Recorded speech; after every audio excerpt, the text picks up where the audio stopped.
Locals Florida, 32142-0933.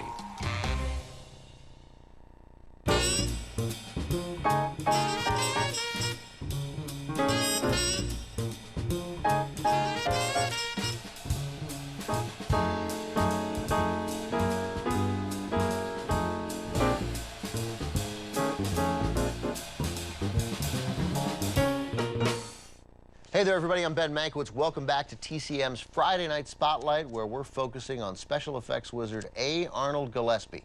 My co-hosts each and every Friday night this month are Academy Award winners Craig Barron and Ben Burke. Welcome back, gentlemen. Thank you. Thanks for being here. Our next movie comes to us from MGM in 1934, starring Johnny Weissmuller and Maureen O'Sullivan. It's Tarzan and His Mate. So you're not going to Africa to make this movie? Now, MGM had gone to Africa once, 1929, to make Trader Horn.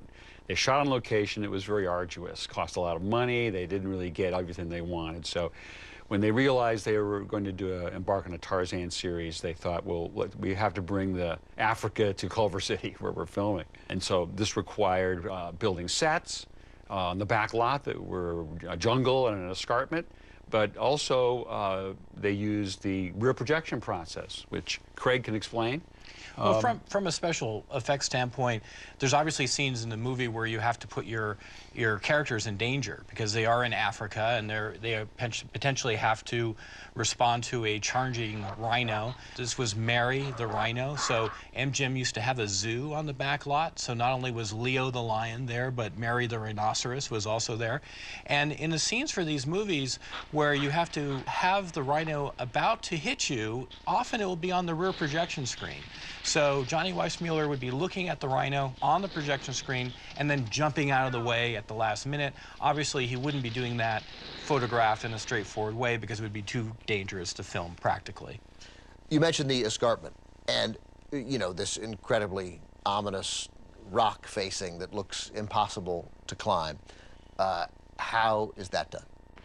They went to the escarpment in every film, and it was this high plateau that you had to be scaled. They had a small cliff on the back lot, which they could send people up in the safari. But the actual jeopardy was created with a matte painting. For movies like Tarzan and many others, the matte paintings are critical. Yes, they came from what was called the Newcomb department. And Warren Newcomb was a matte painter working under Buddy Gillespie, and he would be in charge of creating any matte painting or scenic environment that would need to be created for all the films that were being produced at MGM.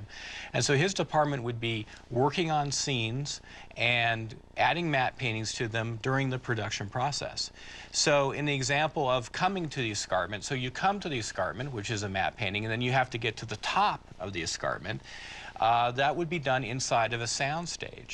And so what you would see if you were actually photographing the scene back when they photographed it for the movie, they would black out an area which would be reserved for a matte painting, and then a second exposure would photograph that painting into the black area. And then very quickly, these matte paintings, they're not, these aren't big, giant murals. No, they were only about 2 feet wide or so. I mean, they were actually very small, considering that they were being blown up on the big screen 100 feet across. But again, it was a testament to the artist's ability to create a realistic illusion with paint and film, making something that didn't really exist. Gentlemen, thank you. Here are more of the fantastic creations of A. Arnold Gillespie from 1934, Tarzan and His Mate.